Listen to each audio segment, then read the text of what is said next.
Bismillahirrahmanirrahim. Alhamdulillah wassalatu wassalamu ala Rasulillah wa ala alihi wa sahbihi ajma'in. Amma ba'du. Alhamdulillah, syukur pada Allah Subhanahu wa taala. Selawat serta salam atas Nabi kita Muhammad sallallahu alaihi wasallam. Muslimin dan muslimat yang dirahmati Allah Subhanahu wa taala. Insya-Allah pada pagi ini kita akan baca surah At-Taubah dari ayat yang ke-100 insya-Allah. Kita sama-sama atau dengar dulu bacaan saya, kemudian kita tadabbur ayat-ayat ini insya-Allah. A'udzu billahi minasy syaithanir rajim. Bismillahirrahmanirrahim. والسابقون الأولون من المهاجرين والأنصار والذين اتبعوهم بإحسان رضي الله عنهم ورضوا عنه وأعد لهم جنات تجري من تحتها الأنهار خالدين فيها أبدا ذلك الفوز العظيم وممن حولكم من الأعراب منافقون ومن أهل المدينة مردوا على النفاق لا تعلمهم نحن نعلمهم سنعذبهم مرتين ثم يردون إلى عذاب عظيم وآخرون اعترفوا بذنوبهم خلطوا عملا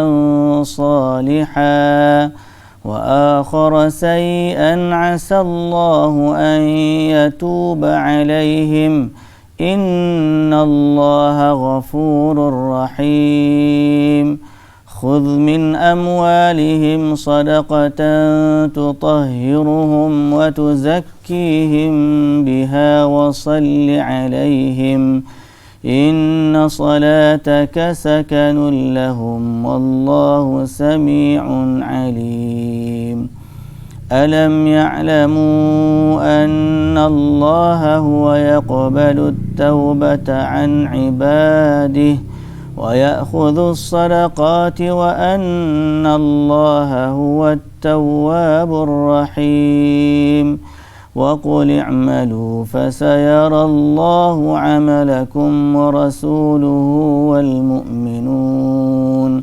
وستردون إلى عالم الغيب والشهادة فينبئكم بما كنتم تعملون وآخرون مرجون لأمر الله إما يعذبهم وإما يتوب عليهم والله عليم حكيم.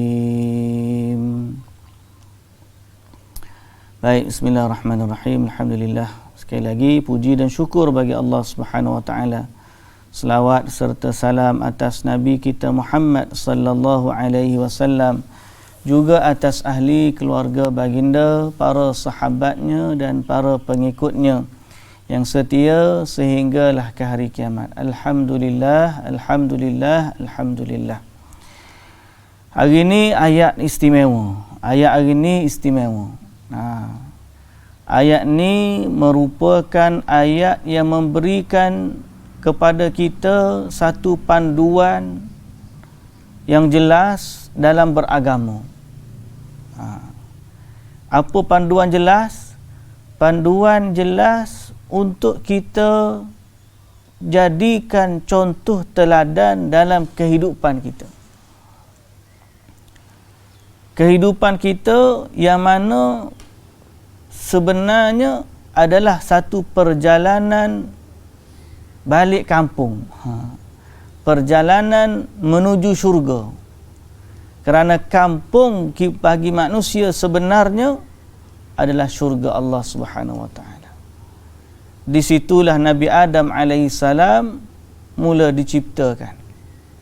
atau dari situlah Nabi Adam AS tinggal setelah diciptakan waktu pertama kalinya, sebelum dia dikeluarkan daripada syurga di atas takdir dari Allah, atas ujian yang menimpanya.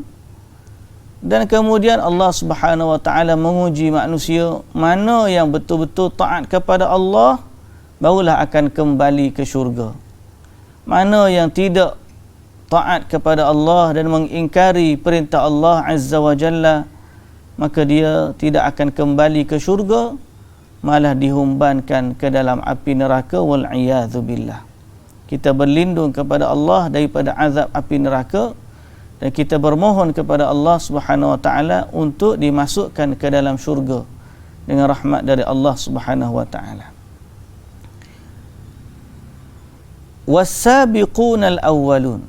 Ayat ni was-sabiqunal awwalun, maksudnya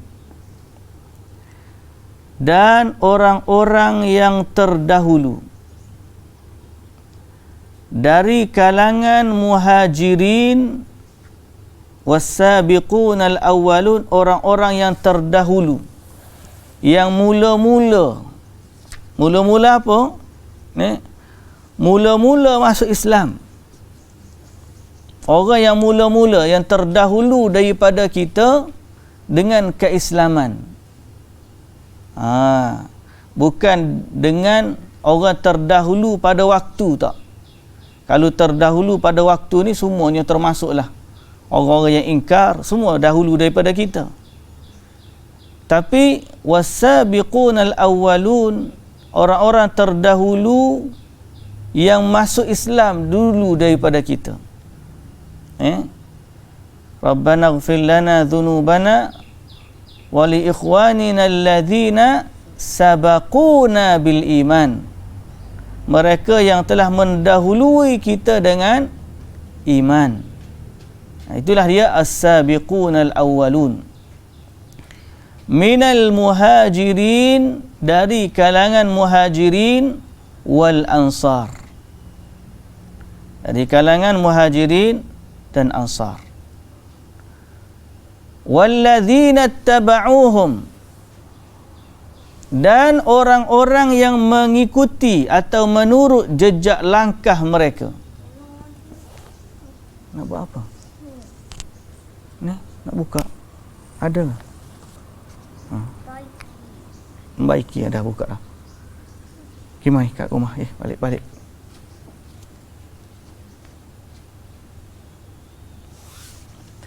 Walladzina taba'uhum, dan orang-orang yang mengikuti mereka. Orang-orang yang mengikuti mereka. Yang ni luas klausa dia. Kata Allah Subhanahu wa taala, walladzina taba'uhum bi ihsanin, dengan kebaikan. Radhiyallahu anhum wa radu'an. Di sinilah titik kunci dia. Apa dia? Allah redha akan mereka dan mereka redha akan Allah. Titik kuncinya di sini. Radhiyallahu anhum wa radu'an. Kenapa kita kata titik kunci? Kerana inilah yang kita harapkan dalam perjalanan hidup kita, iaitu mendapat redha Allah Subhanahu wa taala. Dan alhamdulillah, ayat ini Allah Taala telah menyatakan redha-Nya kepada siapa? Kepada golongan sahabat, orang-orang terdahulu daripada kita dari kalangan muhajirin dan ansar. Siapa mereka muhajirin dan ansar? Sahabat Nabi. Sahabat Nabi kita Muhammad sallallahu alaihi wasallam. Mereka ni digelar muhajirin dan ansar. Dan mereka lah orang yang mendahului kita dengan keimanan. Untuk mereka ini Allah Ta'ala kata, radhiyallahu anhum wa radu'an. Allah redha ke atas mereka dan mereka redha kepada Allah. pujian manakah yang lebih besar daripada disebut kisah mereka dalam Quran, kemudian disertai dengan keredaan dari Allah. Disebut kisah nama-nama mereka secara umum dalam Quran, itu sudah cukup menjadi kemuliaan bagi mereka. Kemudian bukan sekadar tu, disebut pula radhiyallahu anhum wa radu'an. Allah redha ke atas mereka. Inilah dia orang generasi terbaik dalam umat Islam. Generasi sahabat Nabi sallallahu alaihi wasallam yang telah dijamin syurga oleh Allah Subhanahu wa taala. Kullan wa'adallahul husna. Semua mereka atas nama sahabat, Allah jamin kepada mereka syurga. Kerana Allah telah redha kepada mereka. Dan dari kalangan mereka ada yang lebih mulia dari yang lain. Golongan-golongan as-sabiqun al-awwalun, di kalangan mereka juga ada orang-orang yang lebih dahulu masuk Islam lebih daripada yang lain. Ada di kalangan mereka yang dijanjikan syurga secara ain, makna secara individu. Abu Bakar dalam syurga, Umar dalam syurga, Uthman dalam syurga, Ali dalam syurga. Secara individu. Dan secara umumnya para sahabat ni, secara umumnya. Sebab tu kaedah kita Ahli Sunnah wal Jamaah, apabila menyebut sahabat Nabi radhiyallahu anhum, maka semua mereka adalah baik. Tak ada di kalangan sahabat yang tercela. Tak ada. Tak ada di kalangan sahabat yang tercela. Hatta orang-orang yang sabit daripada mereka dosa dan kesalahan, seperti kesalahan zina, tetapi tetap saja kita sebut mereka dengan radhiyallahu anhum. Kerana mereka itu walaupun bersalah, diakhiri dengan taubat kepada Allah Subhanahu wa taala. Kehidupan mereka adalah contoh teladan untuk umat. Daripada orang yang soleh sehingga orang yang berdosa, ada belaka di kalangan para sahabat. Tetapi itu sekadar contoh teladan buat kita, di mana akhirnya kesudahan bagi sahabat walaupun pendosa, tetapi akhirnya mereka bertaubat kepada Allah. Sebab tu walau kita sebut kisah cerita dosa mereka, kita tetap kata radhiyallahu anhum. Sebab itu kemuliaan mereka. Tu pun bila mereka bertaubat, taubat mereka cukup untuk mengampunkan dosa umat, kerana besarnya nilai taubat mereka di sisi Allah Subhanahu wa taala. Maka sahabat semua sekali, tidak terkecuali, siapa pun mereka, yang terkenal kau tak terkenal kau, yang kita hafal nama dia, yang tak hafal nama dia, yang fakir kau, yang kaya kau, yang hidup di bandar kau, hidup badui kau, semua mereka asal nama sahabat je kita sebut radhiyallahu anhum. Istimewa. Jadi Allah puji mereka. Dan ini akidah kita Ahli Sunnah wal Jamaah, bahawa Allah Ta'ala juga jamin kepada mereka syurga. Wa a'adda lahum jannatin tajri tahtahal anhar. Allah janjikan kepada mereka syurga. Allah sediakan kepada mereka syurga yang mengalir di bawahnya beberapa sungai, khalidina fiha abada, dan mereka kekal di dalamnya selama-lamanya. Dzalikal fawzul azim, dan mereka itu, dan itulah dia kemenangan yang besar. Jelas Ahli Sunnah wal Jamaah cinta kepada sahabat, dan Ahli Sunnah wal Jamaah mengakui mereka adalah ahli syurga. Berbeza dengan satu kumpulan yang mendakwa mereka adalah Islam, tetapi duduk caci maki, cela, kutuk golongan generasi terbaik ini. Malah mereka cela orang yang paling baik dari kalangan sahabat, iaitulah Abu Bakar As-Siddiq dan Umar Al-Khattab, dua khalifah Rasulullah sallallahu alaihi wasallam.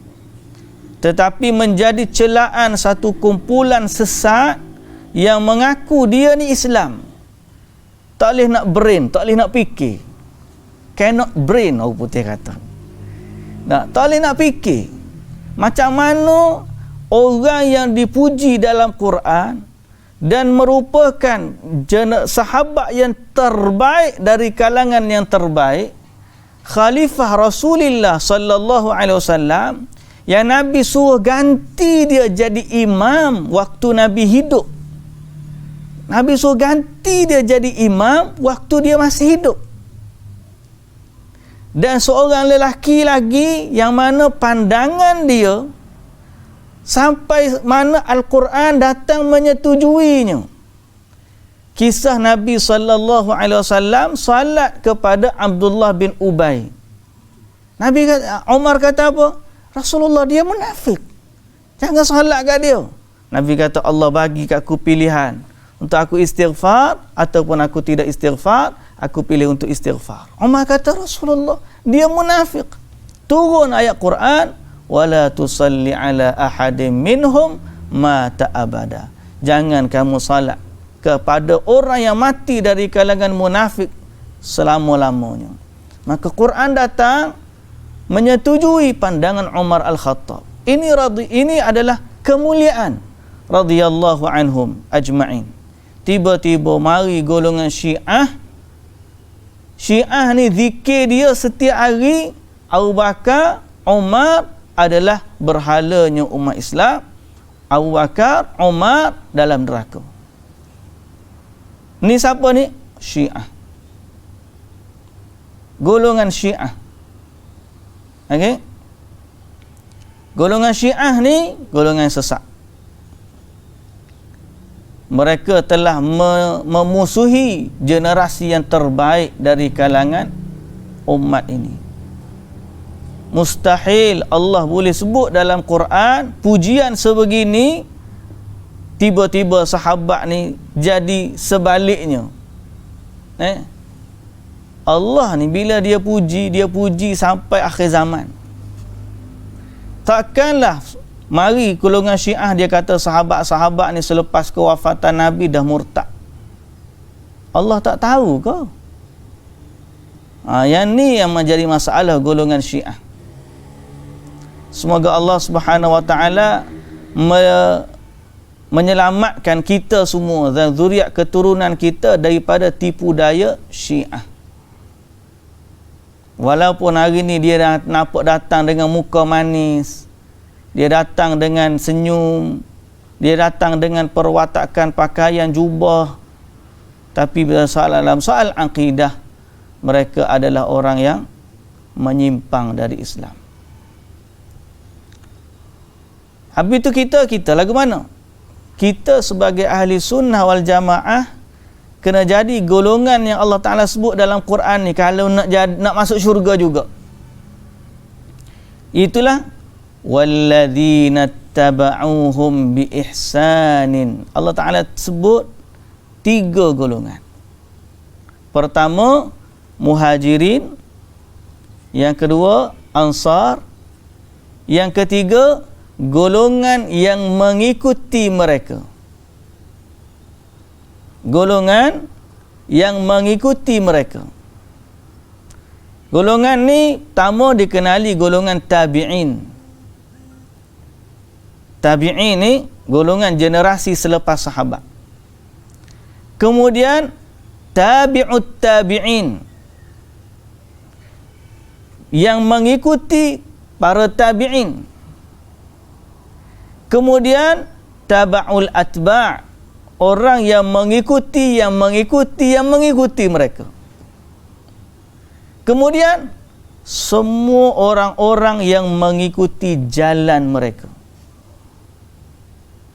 Jadi kita tak sebutlah kita hari ni tabi'ut tabi'in berapa kali tabi'in tak sebut lah, tak saya sebut. Kita sebut manhaj kita, manhaj untuk mengikuti golongan terdahulu. Yang ni kita panggil salafus salih. Sebab tu ada orang menisbahkan dirinya kepada salafi. Golongan salafi ni mereka mengikuti salafus salih. Salafus salih ni siapa? 3 generasi emas ni. Sahabat, tabi'in, tabi'ut tabi'in. 3 generasi ni berdasarkan hadis Nabi sallallahu alaihi wasallam, khairul quruni qarni, sebaik-baik generasi adalah generasiku, yakni generasi sahabat, kemudian yang selepas mereka, kemudian yang selepas mereka. Jadi 3 generasi emas. Tabi'in, sahabat, tabi'in dan tabi'ut tabi'in. Kita tak panggil dah tabi' tak sebut banyak. Kita sebut kepada salafus salih terus. 3 generasi emas ni orang-orang yang mengikuti mereka, maka kita adalah orang, kita panggil golongan yang mengikuti salafus salih. Sebenarnya sifat dan manhaj ni tak perlu kita gelar. Cukup sebagai seorang muslim, menjadi muslim sudah cukup untuk menjadikan dia orang yang mengikuti jejak langkah para salaf. Bukan salafi saja. Semua orang Islam sepatutnya ikut jejak langkah 3 generasi emas ni. Sebab Nabi SAW kata dalam hadis yang lain, umat ni akan berpecah kepada 73 golongan. Yahudi dah pecah dah 71 golongan. Nasrani pun dah pecah 72 golongan. Umat ni Nabi SAW kata akan pecah 73 golongan. Semua mereka dalam neraka, kata Nabi sallallahu alaihi wasallam. Semua mereka dalam neraka kecuali satu je. Satu ni yang masuk syurga. Bila sahabat tanya siapa mereka yang satu ni, Nabi sallallahu alaihi wasallam kata, hum atau ma ana alaihi wa ashabi. Mereka adalah orang yang mengikuti apa yang aku dan sahabat-sahabatku berada di atasnya. Makna yang ikut jalan Nabi dan jalan sahabat Nabi. Orang yang selamat daripada neraka adalah orang yang ikut Nabi dan ikut sahabat-sahabat Nabi. Sebab tu menjadi kewajipan bagi setiap orang Muslim menjadikan contoh teladan dia dalam beragama adalah generasi sahabat, tabi'in dan tabi'ut tabi'in. 3 generasi emas. Tapi yang paling utamanya sahabatlah. Sebab apa? Sebab mereka dapat agama ni secara langsung daripada Nabi SAW yang merupakan penerima wahyu dari Allah Azza wa Jalla. Jadi agama ni bukan milik ulama. Agama ni bukan milik manusia. Agama ni milik Tuhan, Allah, pencipta sekalian alam. Sebab tu dalam tauhid kita bahagikan 3 tauhid. Berdasarkan ayat Quran, bukan saja-saja nak bagi tak. Berdasarkan ayat-ayat Quran. Paling ringkas kita sebut ayat surah An-Nas. Qul a'udzu birabbin nas, malikin nas, ilahin nas. Barulah min syarril waswasil khannas. Kenapa Allah Ta'ala merujuk kepada dirinya? Qul a'udzu, aku berlindung dengan. Kita orang Islam ni hanya boleh berlindung dengan Allah. Kerana isti'adzah ni hanya dengan Allah Subhanahu wa Ta'ala. Qul a'udzu bi rabbin nas. Rabbin nas tu siapa? Allah lah kan? Tapi Allah Ta'ala sebut tentang dirinya, pertama, Rabbin nas. Kedua, Malikin nas. Ketiga, Ilahin nas. Jadi manusia dengan Allah ni, dia kena tengok 3 sudut apa yang Allah Ta'ala sebut ni. Pertama, Allah ni Rabbin nas. Kedua, Allah ni Malikin nas. Ketiga, Allah ni Ilahin nas. Kenapa Allah Ta'ala sebut 3 kali ni? Dan kalau kita tengok dalam terjemahan kita, Rabbin nas, Tuhan manusia. Malikin nas, raja manusia. Ilahin nas, Tuhan manusia lagi. Ilah pun Tuhan, Rabb pun Tuhan. Tapi kenapa ada beza? Bahasa Melayu satu je, Tuhan. Bahasa Arab, Rabb dengan ilah lain. Jadi sebab itulah ulama bahagikan tauhid kepada 3. Ada orang tak setuju, dia kata ni adalah konsep Trinity. Siapa yang kata tauhid 3 sama dengan konsep Trinity, sebenarnya dia tak faham Trinity dan dia tak faham tauhid. Sebab sangat beza. Trinity kalau sebut pun entiti lain. Orang panggil apa? Godfather, yang ni merujuk kepada Allah. Kemudian Jesus merujuk kepada anak Tuhan, Nabi Isa. Kemudian Ruhul Qudus, Holy Spirit, merujuk kepada siapa? Jibril, ataupun yang bawa nyawa tu kepada Maryam, Virgin Mary. 3 ni entiti berbeza, tak sama. Orang yang kata tauhid 3, tauhid ni satu, tapi 3 sudut. Bila tauhid rububiyah, Allah. Tauhid uluhiyah, Allah. Tauhid asma' wa sifat, Allah. Dia tak sama. Siapa yang kata sama, sebenarnya dia berkata dalam kejahilan. Fahamkan betul-betul. Yang kata bagi 3, asasnya kepada Allah sifatkan dirinya kepada hambanya dalam surah An-Nas 3. Rabbin nas, Malikin nas, Ilahin nas. Apa maksud Rabbin nas? Tuhan manusia. Apa maksud Ilahin nas? Tuhan manusia. Tapi ada beza tak? Ada. Rabb, Tuhan pada rububiyah. Ilah, Tuhan pada uluhiyah.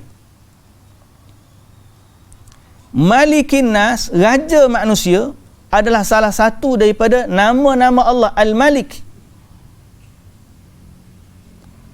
Nama Allah Al-Malik yang mengandungi sifatnya. Sebab tu kita bahagikan tauhid jadi rububiyah, uluhiyah, asma' wa sifat. Orang tak faham, dia kata apa? Oh, ni adalah ajaran sesat, ajaran Ibnu Taimiyah, dia kata. Seolah-olah Ibnu Taimiyah lah yang mengasaskan benda ni 3. Tak, ini asasnya datang dari Quran. Apa maksud tauhid rububiyah? Ini nak suruh faham, ngaji kena ngaji balik silibus awal ni. Sebab ada orang ngaji, siapa ngaji tinggi, habis universiti pun tak faham tauhid 3 ni. Lalu dia kata, ni tauhid Trinity ni, sesat. Macam mana dia tak faham? Kita pun tak tahulah. Wallahu ta'ala alam. Semoga Allah bagi hidayah lah kepada dia. Rububiyah, maksud dia, ketuhanan Allah pada sudut kekuasaannya. Maknanya Allah satu-satunya yang berkuasa sebagai Tuhan. Pencipta, pemberi rezeki, yang memberikan mudarat, yang memberikan manfaat, yang memberikan sakit, yang memberikan sihat, yang mentadbir sekalian alam. Dialah Rabbul Alamin. Dalam surah Fatihah pun kita sebut Alhamdulillahi Rabbil Alamin, Tuhan sekalian alam. Maknanya semua bentuk ketuhanan dari sudut kekuasaan Tuhan, kita panggil rububiyah ni, rububiyah ketuhanan ni, dia adalah hak milik Allah sahaja yang Maha Esa. Mana siapa yang cipta langit dan bumi? Allah saja, tak ada yang lain dari Allah. Siapa yang memberi rezeki? Allah saja, tak ada yang lain dari Allah. Siapa yang memberikan sihat? Allah saja, tak ada yang lain dari Allah. Siapa yang menghidupkan, yang mematikan? Allah saja, tak ada yang lain dari Allah. Sebab ini semua kekuasaan Tuhan. Jadi kita mentauhidkan Allah pada kuasa ketuhanan. Itu satu, dia panggil rububiyah. Allah esa pada rububiyah. Kuasa ketuhanan ni Allah tak bagi pun kepada siapa-siapa dalam dunia. Dan Allah Ta'ala tak bagi kepada siapa-siapa pun dari makhluknya. Siapa yang meletakkan kuasa ketuhanan ni kepada selain Allah, maka dia telah menduakan Allah. Yang tu kita panggil syirik. Maknanya kalau dia iktiqad pokok besar tu ada kuasa memberikan mudarat, okay? Kalau dia beriktiqad apa tu bintang di langit tu boleh memberikan manfaat dan mudarat, maka dia telah menduakan Allah. Okey. Dia pun kata, kalau gitu siapa-siapa makan ubat Panadol tu syirik ah, sebab dia iktikad ubat Panadol tu boleh menyembuhkan. Kita kata tak. Mereka percaya tu kerana sebab. Panadol tu sebab. Sebagaimana semua ubat-ubat yang Allah Ta'ala jadikan ada sebab, dan Nabi SAW pun mengambil sebab. Nabi suruh kita merawat diri. Tapi yang menyembuhkan Allah. Mengambil sebab tidak menafikan tauhid. Yang menafikan tauhid ni yang tak ada sebab. Tiba-tiba je dia kata bintang di langit yang menjadikan. Pokok besar, kok mana mari pokok besar mendatangkan mudarat kepada kita? Kalau lalu tepi dia, bawah dia, tiba-tiba jadi sakit kalau tak minta izin. Itu tak boleh lah, syirik pada rububiyah, kuasa ketuhanan. Okay? Kepercayaan bahawa ada sesuatu yang berkuasa selain dari Allah dalam kuasa ketuhanan menjadikan seorang itu menduakan Allah. Itu baru satu aspek. Lepas tu Tuhan ilah macam mana pula? Tuhan ilah ni esanya Allah pada sudut ketuhanan yang memiliki hak disembah. Yani Tuhan yang berhak disembah ni hanya Allah. Sebab tu bila kita sebut syahadah, kita kata la ilaha illallah. Tidak ada Tuhan yang berhak disembah melainkan Allah. Kita tak mengucap syahadah la rabba illallah. Boleh tak orang tu mengucap la rabba illallah, tiada Tuhan yang berhak, tiada Tuhan selain Allah? Boleh, tapi masalahnya kalau bab kuasa ketuhanan selain dari Allah ni, orang kafir pun percaya macam tu. Bila Allah Ta'ala sebut dalam Quran, tanya orang kafir, siapa cipta langit dan bumi?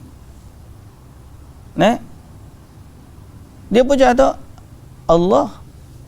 Maknanya dia percaya yang memiliki kuasa ketuhanan hanya Allah. Tapi apa yang menjadikan sebab mereka syirik? Sebab mereka menyembah selain dari Allah. Sama ada menyembah selain dari Allah tu secara total, ataupun menyembah selain dari Allah tu sebagai perantara antara mereka dengan Allah. Tak boleh. Sama-sama dua tak boleh. Pasal apa? Sebab Allah tidak berhak, Allah tidak boleh disekutukan dalam ibadah. Kerana ibadah ni hanya milik Allah. Allah ini esa pada sudut ilah, yakni uluhiyahnya, hak untuk disembah. Tiada Tuhan yang berhak disembah melainkan Allah. Sebab tu kita kata la ilaha illallah. Jadi dua kita faham. Sebab tu dari sudut tauhid yang kedua ni, penyembahan kita tidak boleh diserahkan selain dari Allah. Doa kita tu doa kita, ibadat kita tak? Maka ibadat apa jua yang bersifat ibadat ni tidak boleh diserahkan kepada selain dari Allah, kerana hanya Allah yang berhak disembah. Itu sekuen dia, sekuen dia makna apa? Apa tu? Dia punya rantaian dia. Bila kita kata tiada Tuhan yang memiliki kuasa ketuhanan melainkan Allah, maka rentetan daripada itu tidak ada Tuhan yang berhak disembah melainkan Allah. Sebab dialah yang satu-satunya menciptakan dan dialah satu-satunya yang berhak disembah. Lain daripada dia tidak menciptakan dan tidak berhak disembah. Dua. Okey? Jadi tidak boleh disembah sesuatu selain dari Allah, sama ada sembah dia secara total atau sembah secara perantara kepada Allah. Tak boleh juga. Allah Ta'ala tidak berhajat kepada perantara. Di sinilah kita faham tauhid uluhiyah ni, maknanya apa jua ibadat kita hanya dimiliki, hanya boleh dipersembahkan kepada Tuhan yang memiliki hak untuk disembah, iaitu Allah. Tidak ada yang lain dari Allah. Jadi ni konsep yang kedua, tauhid uluhiyah. Ada beza tak dengan tauhid rububiyah tadi? Ada.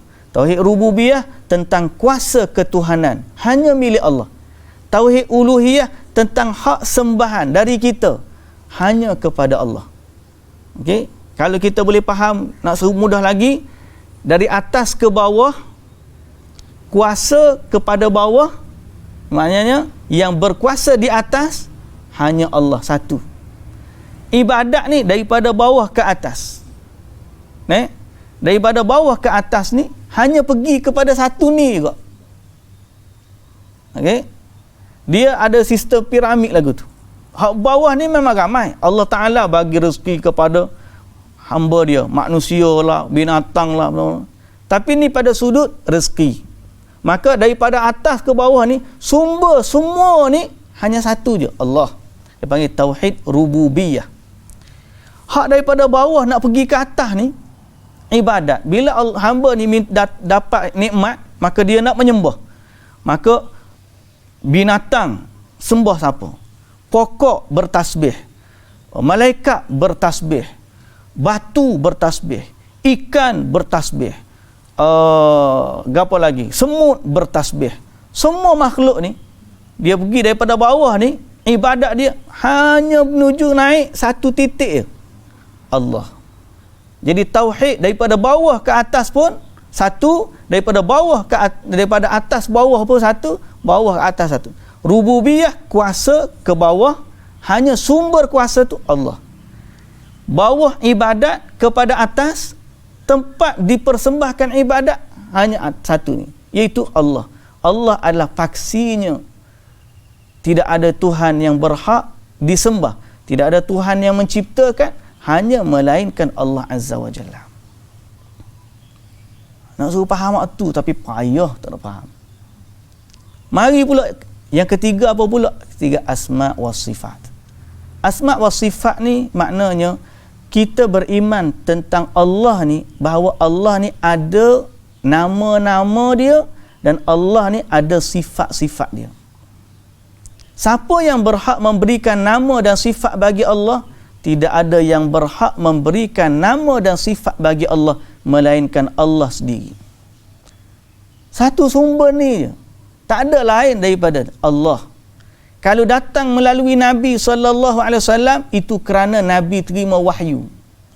Kalau tidak kerana wahyu dari Allah, Nabi pun tak boleh bagi nama kepada Allah.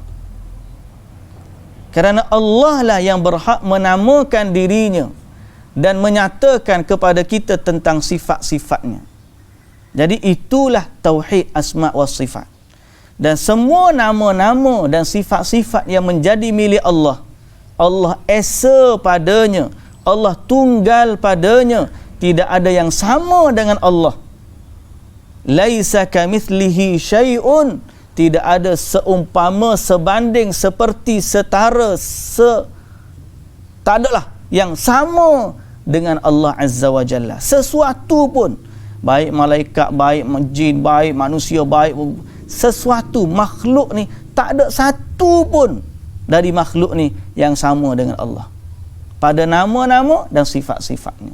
Laisa kamitslihi syai'un wa huwas samiul basir. Dan Allah Maha mendengar lagi Maha melihat. Itulah dia tauhid asma wa sifat. Dan kita menerima apa saja nama dan apa saja sifat yang Allah nyatakan dalam Quran, yang Nabi SAW sebut dalam hadis. Dan inilah sahaja sumber wahyu. Apa saja yang datang dari Quran dan sunnah berkaitan dengan nama dan sifat-sifat Allah, maka kita beriman dengan nama dan sifat tersebut seperti mana yang dia datang. Adapun hakikat dan kaifiatnya kita serahkan kepada Allah, kerana Allah tidak boleh dibandingkan dan dibayangkan dengan apa jua sifat.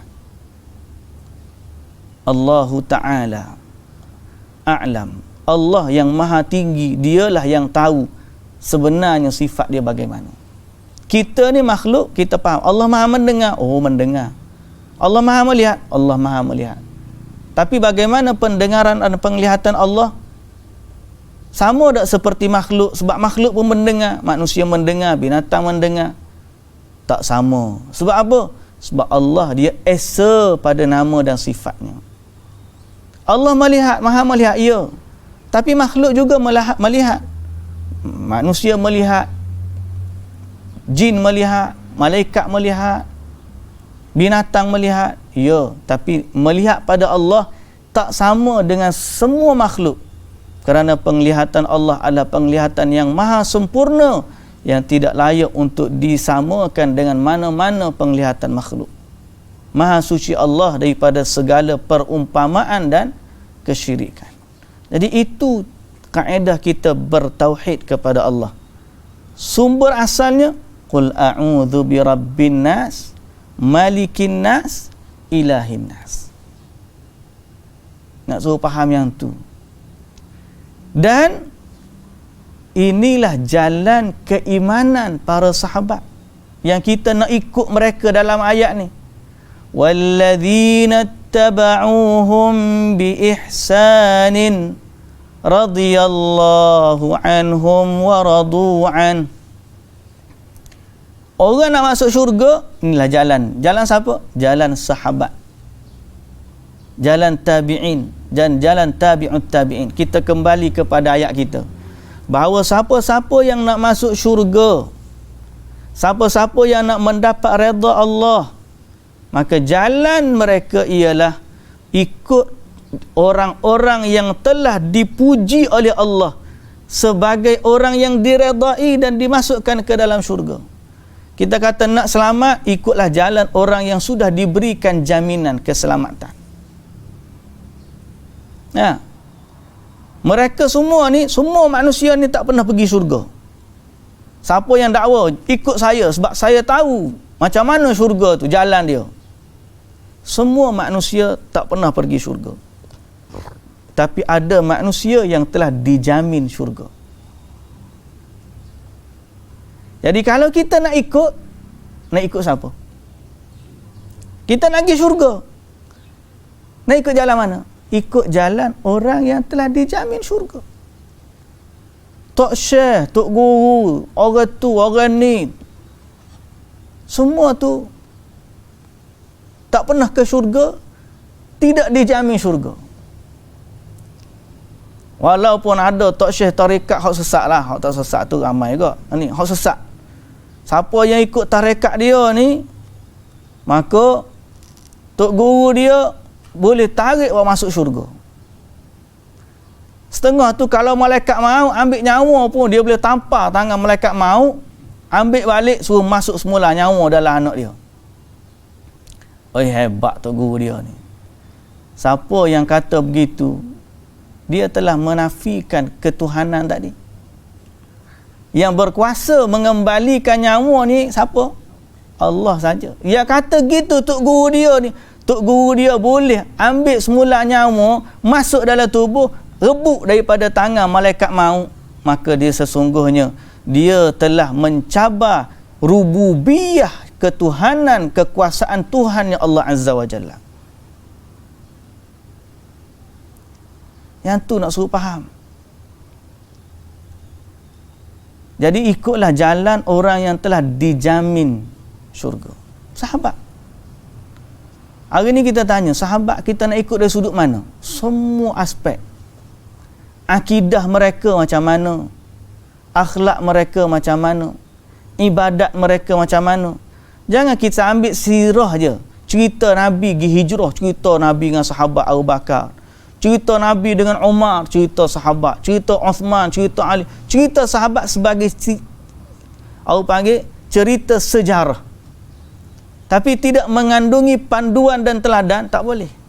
Sahabat ni bukan sekadar kita dengar cerita dia dengan Nabi. Oh, ni sahabat perang dengan Nabi, sahabat berjihad dengan Nabi, sahabat hijrah dengan Nabi, sahabat hidup dengan Nabi. Intinya ialah bagaimana akidahnya sahabat. Sahabat dulu akidah dia macam mana akidah dia? Sahabat dulu ibadat dia macam mana? Hak kita buat ni ada tak sahabat dulu buat? Hak kita duk buat ni. Hak kita percaya ni, ada tak sahabat percaya macam tu? Akhlak sahabat, kena ikut sahabat ni. Akidah mereka, ibadat mereka, akhlak mereka, hatta cinta mereka terhadap Nabi sallallahu alaihi wasallam. Mereka lah yang paling cinta kepada Nabi sallallahu alaihi wasallam. Tapi bagaimana mereka melahirkan cinta mereka kepada Nabi sallallahu alaihi wasallam? Dengan mengikuti sunnah dan petunjuk Nabi sallallahu alaihi wasallam, dengan memperbanyakkan selawat kepada Nabi sallallahu alaihi wasallam. Tapi tak adalah pula sahabat ni dia reka selawat-selawat yang sampai mensyirikkan atau mengangkat Nabi setara dengan Allah. Sayangnya sahabat kepada Nabi, tak pernah sahabat reka satu selawat yang puji Nabi dengan sifat yang menyamai sifat Allah. Tak boleh.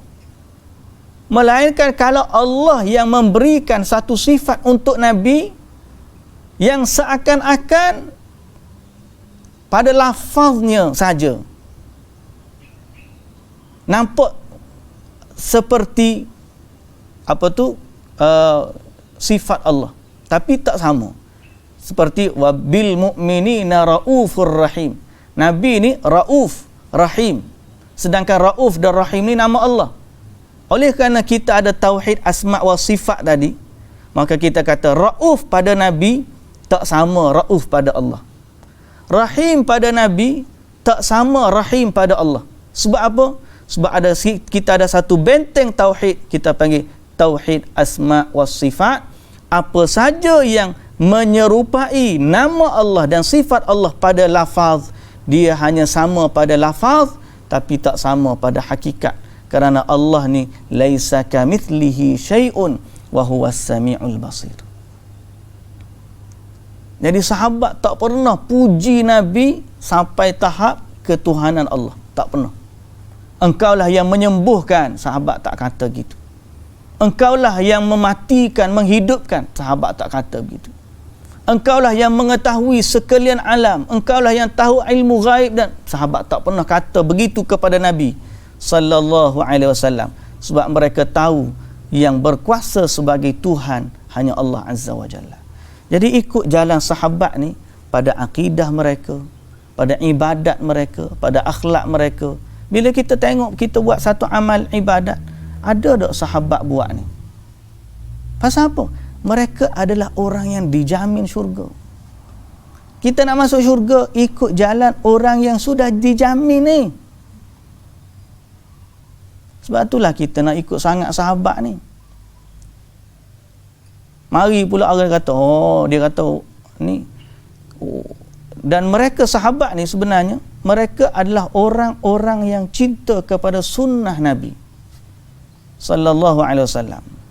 Sebab itu mereka ni adalah orang yang memperjuangkan sunnah Nabi. Sahabat-sahabat ni, ini antara sifat yang ada pada mereka.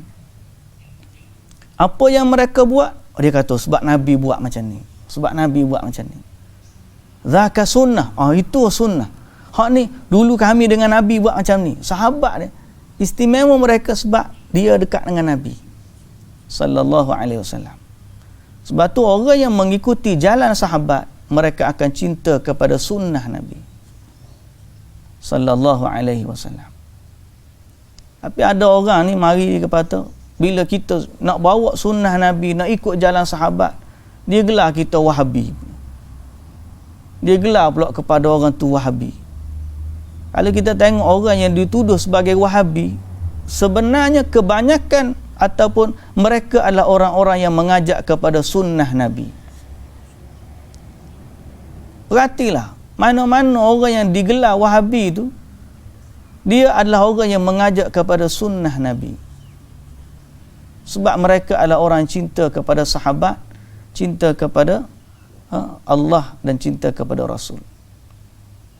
Allah paling utamalah. Mereka adalah orang yang cinta kepada Allah, cinta kepada Rasul dan cinta kepada para sahabat yang mengikuti petunjuk Rasul. Tapi mari pula dia kata tu pokok tu Syiah dan Wahabi. Dia gabung sekali Syiah Wahabi. Tak sama. Wahabi ni cela sahabat Nabi. Syiah ni cela sahabat Nabi. Sedang orang yang dituduh Wahabi tu adalah orang yang cinta kepada sahabat Nabi. Tak sama. Heran sungguh. Patutnya orang yang nak dituduh sekali dengan Syiah ni adalah orang yang sama sifat dia dengan Syiah. Kalau cela sahabat, dia cela sahabat. Kalau benci kepada sunnah, dia benci kepada sunnah.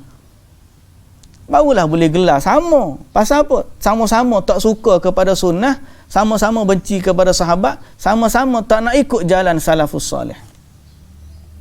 Barulah sama. Ni tak. Wahabi tu super Syiah. Mana yang supanya? Macam-macam cerita. Tinggalkanlah jenama Wahabi tu pun tak ada orang nak pakai pun. Sebab apa? Yang lebih mulia daripada tu ialah jenama Muslim.